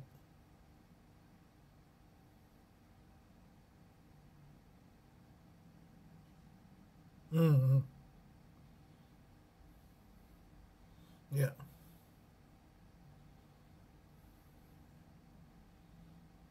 Ya.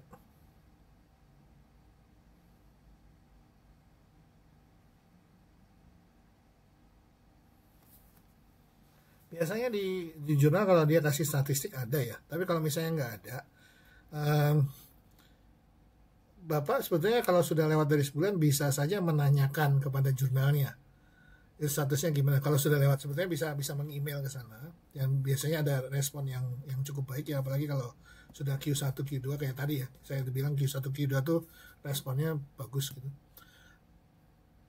Ya, ya, ya. Nah, kalau reviewernya Q1 Q2 itu kan tidak dibayar ya, Pak ya. Jadi si jurnal tidak tidak apa ya, tidak mendesak terus gitu. Ya,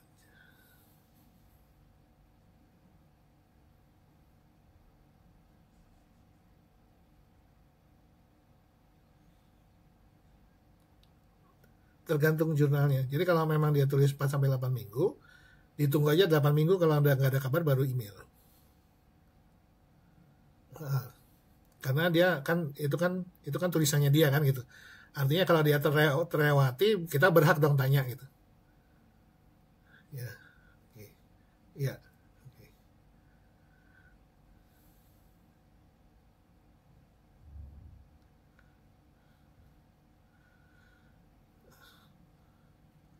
Ke- Audit audit manajemen kan saya ISO bisa, Pak. Dibantu nanti. Iya, saya nggak. Ya nanti, iya, nanti bisa aja kita kalau ngobrol-ngobrol kan siapa tahu ketemu ya. Eh, ya,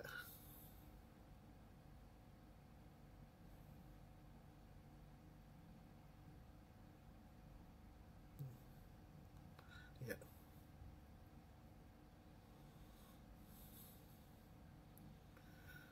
ya.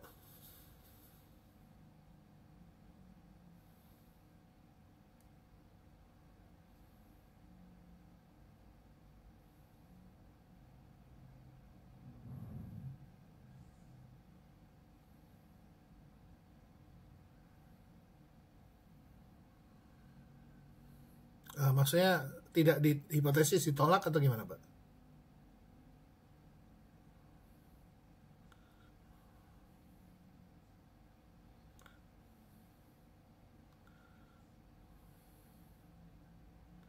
Oh, kalau hipotesis lemah berarti bangunnya dari literatur review, Pak. Ah,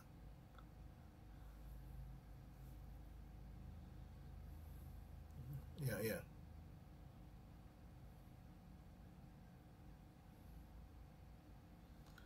Oh,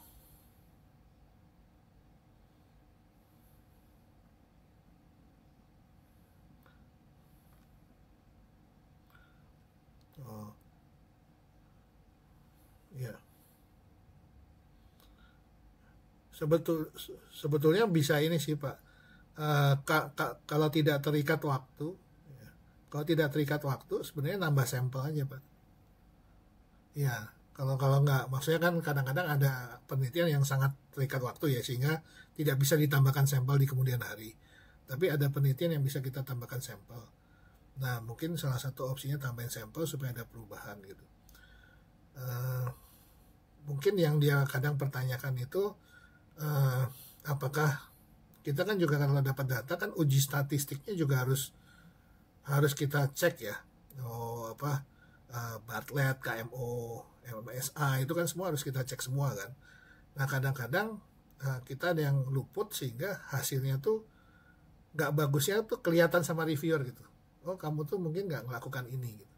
Kelewatan di pengujian statistiknya, di asumsi statistik, bukan statistik kayak hasil terakhirnya ya, tapi bahwa datanya sendiri itu beres enggaknya itu loh, itu yang kadang kelewatan. Heeh.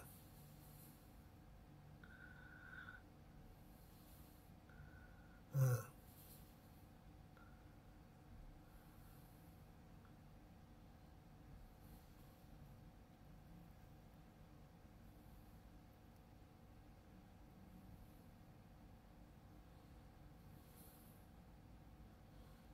Ya,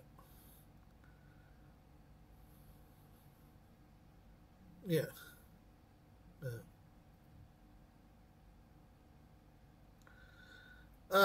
Ada Pak, saya pakai.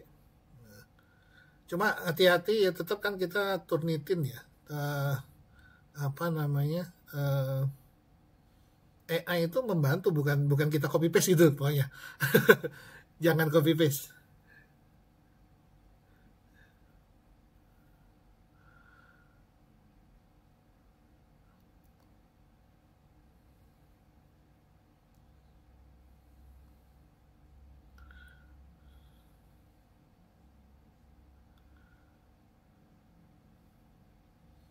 Ya, ya,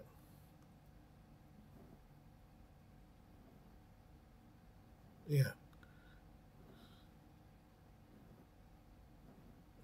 ya.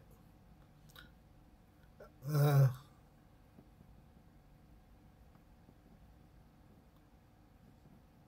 ya, ya,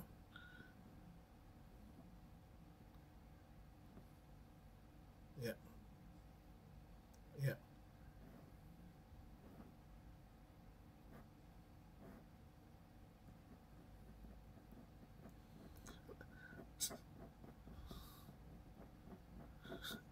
Sampai enak ya Pak ya. Iya, iya. Eh, eh, ya, ya, iya, iya, keren deh. Iya, iya, iya, iya, iya, iya, iya. Eh, Q- Q1 saya dulu 10 bulan lebih sih Pak. Itu baru dapat loa, baru dapat loa. Publish ya hampir setahun.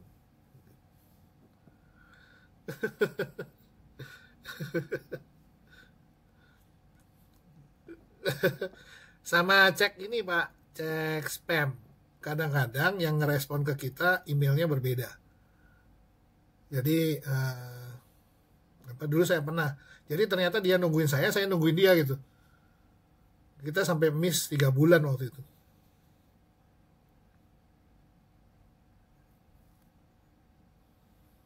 Ya, betul. Ya, ya,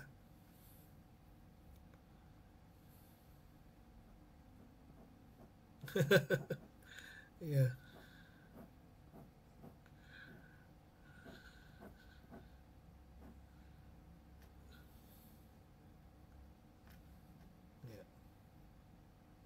ya, ya,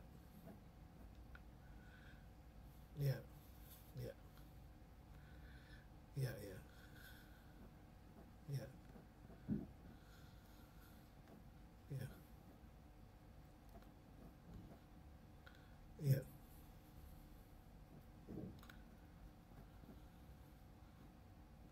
ya, ya,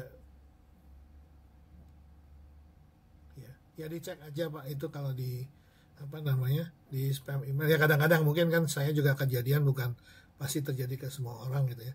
Karena status under review bisa jadi karena ada yang di spam email tapi belum dibalas kan, itu tetap under review. Iya, iya, eh, iya.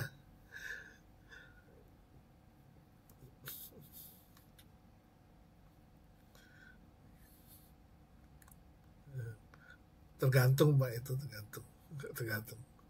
Nah, sama reviewernya kadang mengisi di situ, kadang dia ngirim email ke editor gitu, jadi sangat-sangat beda-beda. Ya, ya di junk mail, di spam itu dilihatin Pak tetap. Ya, ya, ya, oke. Ya,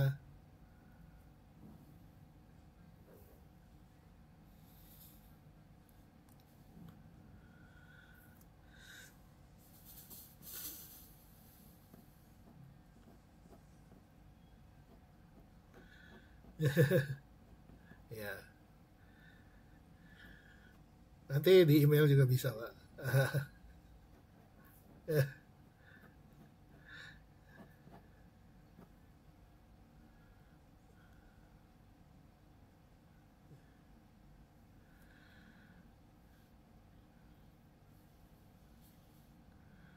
Saya jadi tegang nih ditanya Bu Vidya.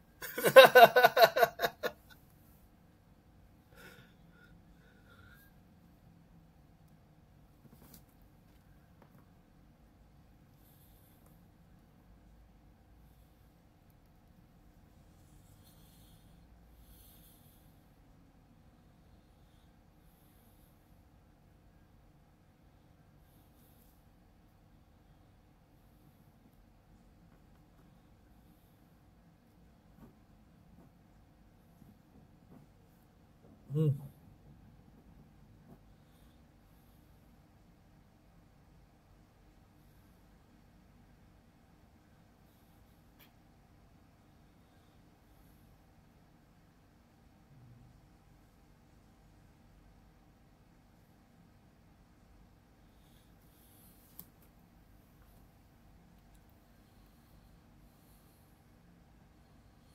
ya,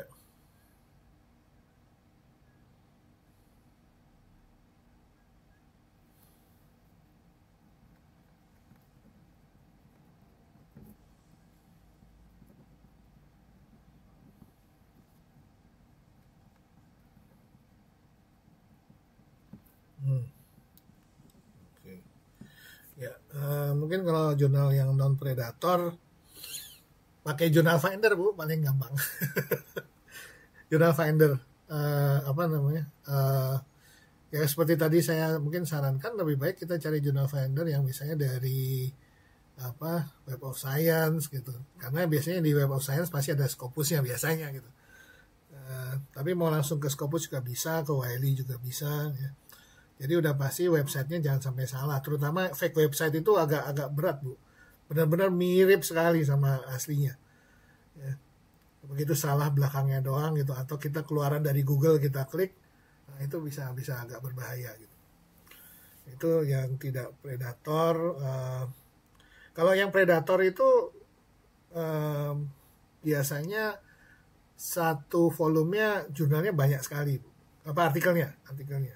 Jadi dia tidak membatasi secara jumlah artikel. Nah, itu kemungkinan predator. Ya. Nah, kita juga bisa percaya ini kan brand ya, Elsevier gitu. Elsevier, Wiley, Springer, ya itu udah hampir pasti bukan predator lah kalau memang udah ke situ. Tapi ya tadi jangan sampai masuknya ke fake website. Ya. Nah, cara penulisan Scopus yang tadi saya sharingkan itu yang saya lakukan selama ini Bu. Ya, dan selama kan tadi ditanya ke Sinta segala, ya saya waktu itu nulis Sinta 4. Tapi karena gini Bu, karena di BINUS status saya sekarang ya walaupun baru tapi kan karena S3 udah lektor kan. Di BINUS itu kalau yang tidak Scopus tidak masuk ke KPI Bu. Jadi saya males masukin ke Sinta dan lain-lain gitu. Ya, untuk ke lektor kepala paper kunci saya ya bisa digantikan pakai Q1 yang saya sudah dapat itu gitu. Jadi saya nggak perlu ke Sinta lagi.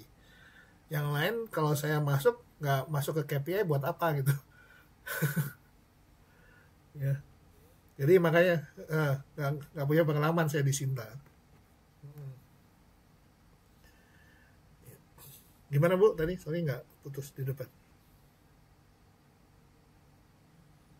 Ya.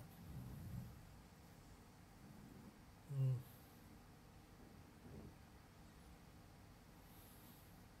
Hmm. Ya, ya. Proofreader penting ya Bu, meskipun ini belum final gitu, cari proofreader. Kalau saya cari yang murah Bu, kadang saya carinya di fiverr.com gitu. Itu cari yang murah. Ada di sana ada yang mahal tapi ada yang murah. Tapi kalau misalnya jurnalnya sudah mengisyaratkan kita misalnya dikasih, tolong kamu proofreadernya antara di 1, 2, 3 ini gitu. Ya kita harus 1, 2, 3 itu.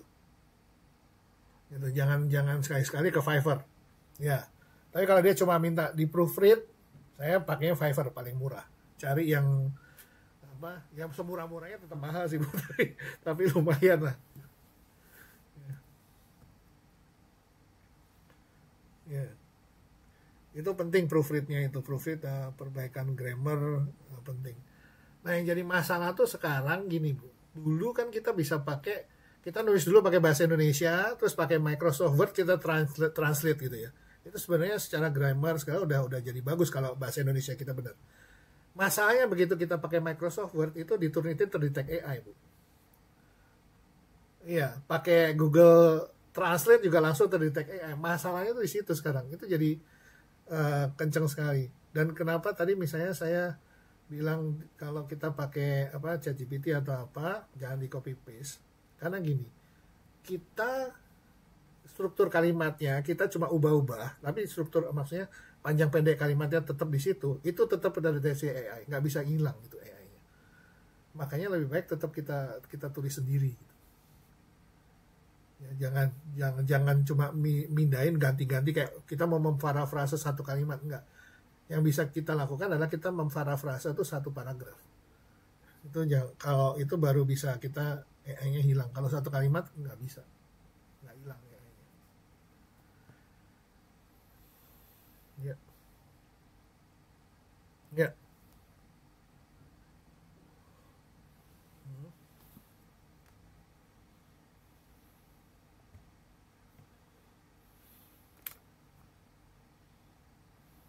Oke.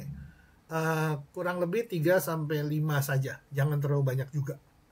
Ya, ya karena kalau terlalu banyak nanti masalah gitu ya. Terus kalau ada itu menunjukkan gini, oh kamu submit ke jurnal yang tepat. Sebenarnya itu aja. Jadi dia kepengen ya memang dia kepengen disitasi, tetapi tujuan utamanya nih kamu bisa citasi artikel yang di jurnal ini, berarti ada kemungkinan artikelmu tepat loh untuk masuk sini. Arahnya ke sana. Jangan sampai 10 ya, Bu.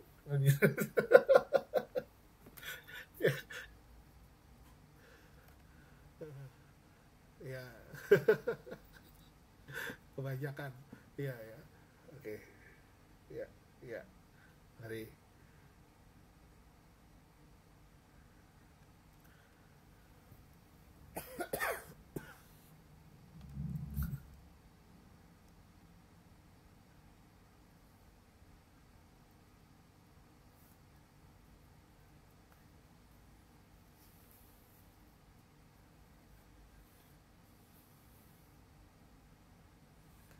Pagi, Pak Jeffrey.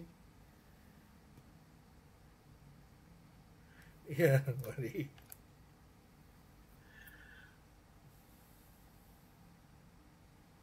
Mhm.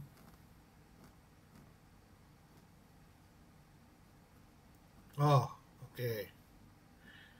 Yang subscription.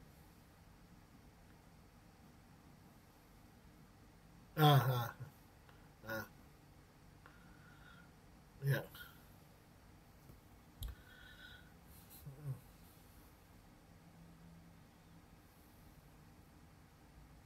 Mhm. Mhm.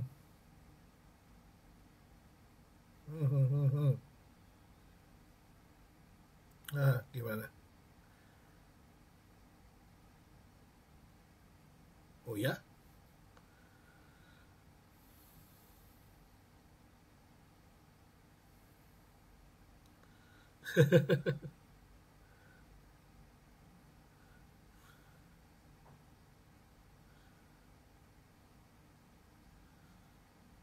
Ya,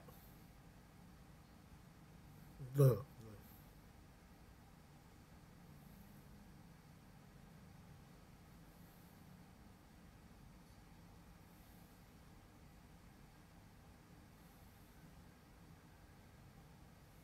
Hmm,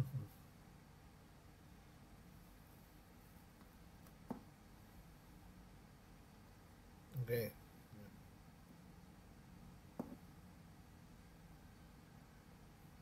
oke. Ya, ya. Kalau boleh tahu Pak, tadi yang milih free terus di itu apakah termasuk jurnal-jurnal ya yang tadi milih milih free terus malah diomelin editor, itu apakah termasuk jurnal Elsevier atau Wiley gitu?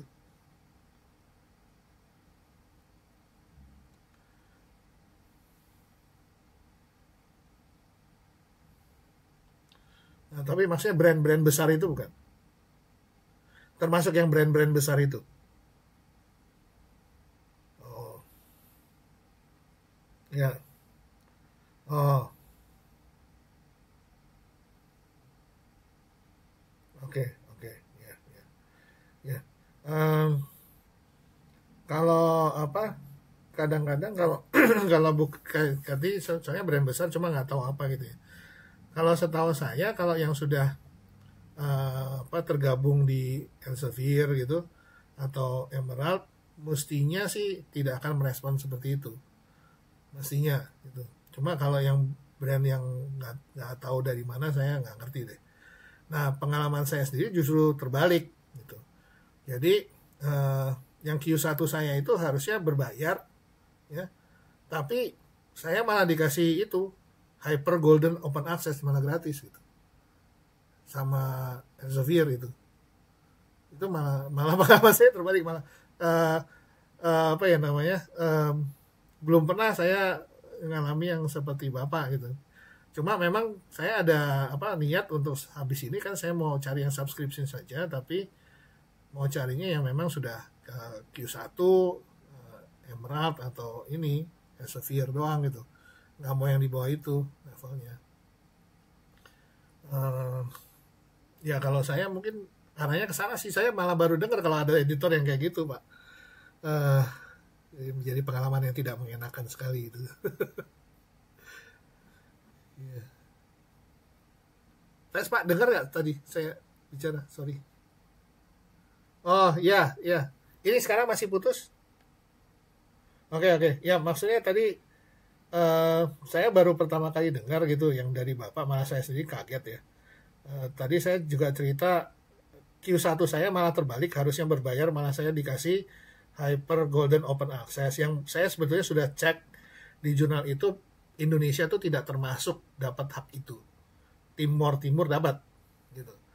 Nah, itu malah malah ke sana gitu. Dan saya sendiri malah kepikirannya justru setelah ini saya kalau mau submit ke yang Q1, Elsevier atau Emerald itu. Yang tapi nggak mau sampai yang ke Q3 gitu, saya nggak mau mengarah ke sana arahnya ya, karena buat saya mungkin ya pengalaman ya diperlakukan Q1 lebih lebih baik daripada diperlakukan sama Q3 Q4, jadi beda sekali gitu perlakuannya. Mungkin gitu Pak. Kalau saya mungkin arahnya ke sana, cari aja yang Q1, cuma kita pastikan eh, waktu meneliti ya paper kita memang akhirnya punya muatan yang berharga untuk paper apa jurnal itu gitu. Ya, ya, mari, mari.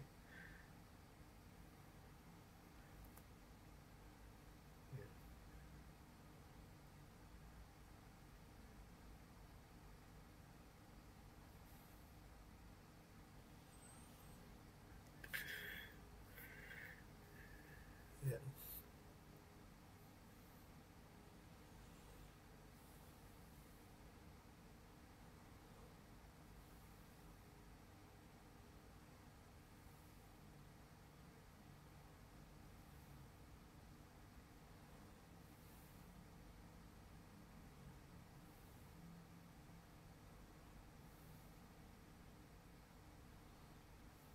Oke. Eh, jadi judul itu harus merefleksikan hasilnya. Jadi terutama itu. Seksi enggaknya judul tuh adalah ke sana. Terus kedua, kalau zaman dulu tuh kan kalau penelitian kuantitatif misalnya, pasti judulnya determinan of ini kepada ini, atau efek atau impact dari ini kepada ini. Itu mulai harus dicari gantinya sih, Bu. Belakangan ini malah yang kuantitatif mulai meniru-niru judulnya yang kualitatif gitu, atau misalnya case study, ada gambaran seperti metaforfosa dari kupu-kupu atau apa. Jadi tapi metaforanya tuh harus benar gitu. Mungkin saya cek satu judul saya sebentar ya, Bu. Bentar ya, saya cari dulu.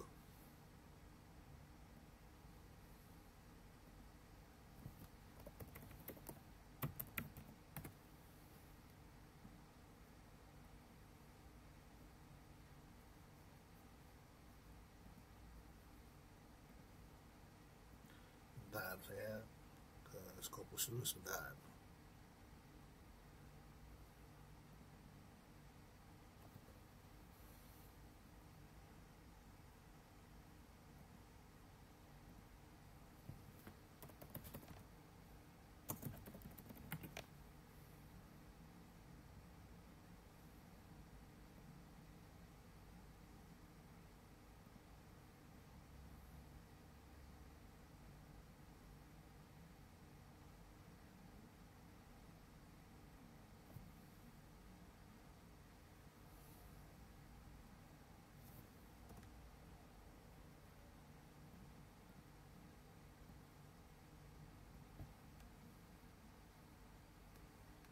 Oke, sudah kelihatan ya? Ini judul-judul saya seperti ini. Ini yang kayak gini. Ini juga artikel ini topiknya rada-rada nyeleneh, teman-teman. Teman-teman tahu ya, kalau kita ikut webinar gitu, terus kita ngisi Google Form untuk absensi, terus nanti otomatis kita dapat sertifikat gitu kan, teman-teman udah tahu kan ya.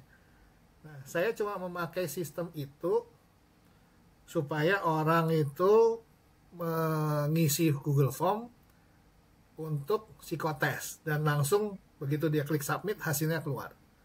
Hanya itu, teman-teman, saya nulisnya.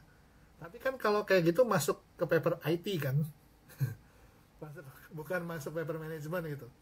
Nah, saya ubah konteksnya jadi ke apakah human resource management, HRD kita ya, HR manager dan staffnya itu bisa nggak membuat sendiri aplikasi dengan cara seperti itu, aplikasi HR ya. Jadi sebenarnya simpel dong, cuma kayak sertifikat webinar bisa jadi paper Scopus gitu ya. Nah, judulnya juga bebas, karena ini mungkin lebih ke arah kayak case study gitu ya di sini. Nah, kalau yang ini juga sama gitu. Jadi kadang-kadang yang agak susah yang agak susah dibikin menarik itu yang kuantitatif ya, yang pakai SEM, pakai itu efek dari mana ke mana, itu memang agak sulit. Tapi sebetulnya kalau dicari masih ada beberapa contoh ya di Google Scholar, cuma saya lupa yang mana gitu, yang dia berani pakai kalimat-kalimat metafora gitu, meskipun dia kuantitatif. Mungkin gitu ya, Bu ya. Jadi yang penting kalau saya yang penting judul itu menggambarkan hasil dari penelitian, itu lebih penting daripada kita metode atau proses yang ditampilkan. Gitu ya, Bu ya. Kalau mau nyari yang seksi sekali bisa tanya aja GPT.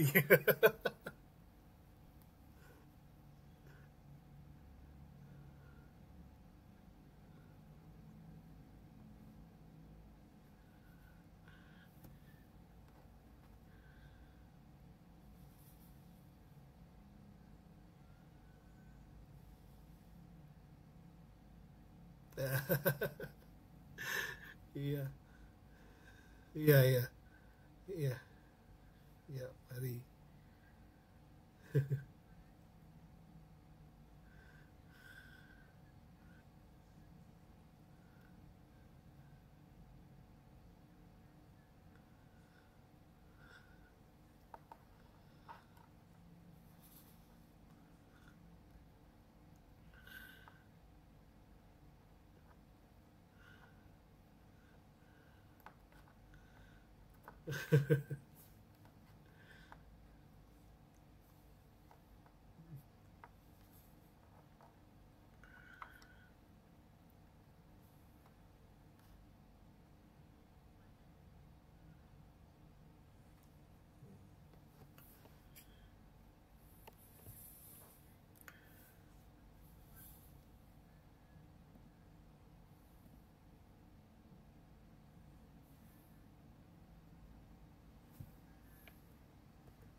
Iya,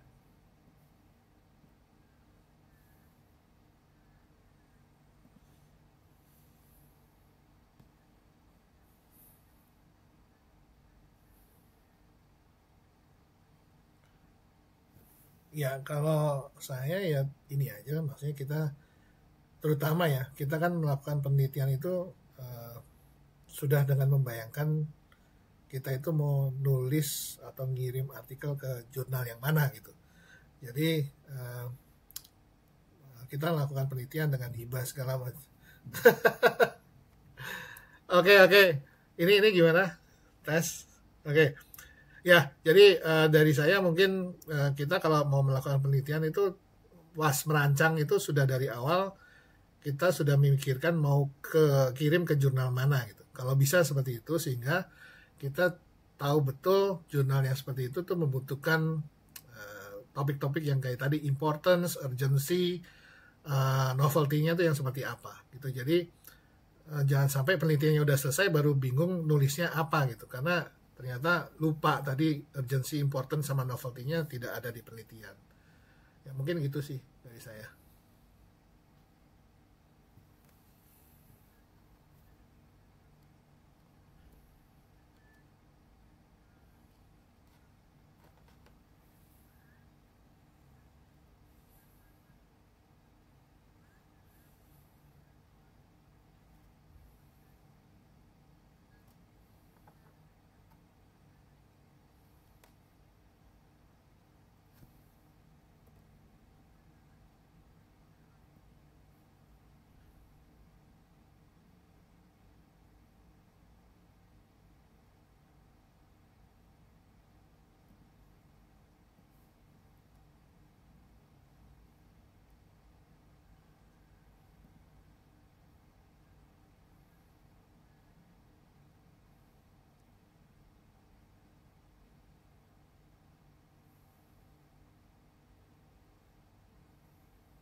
Waalaikumsalam.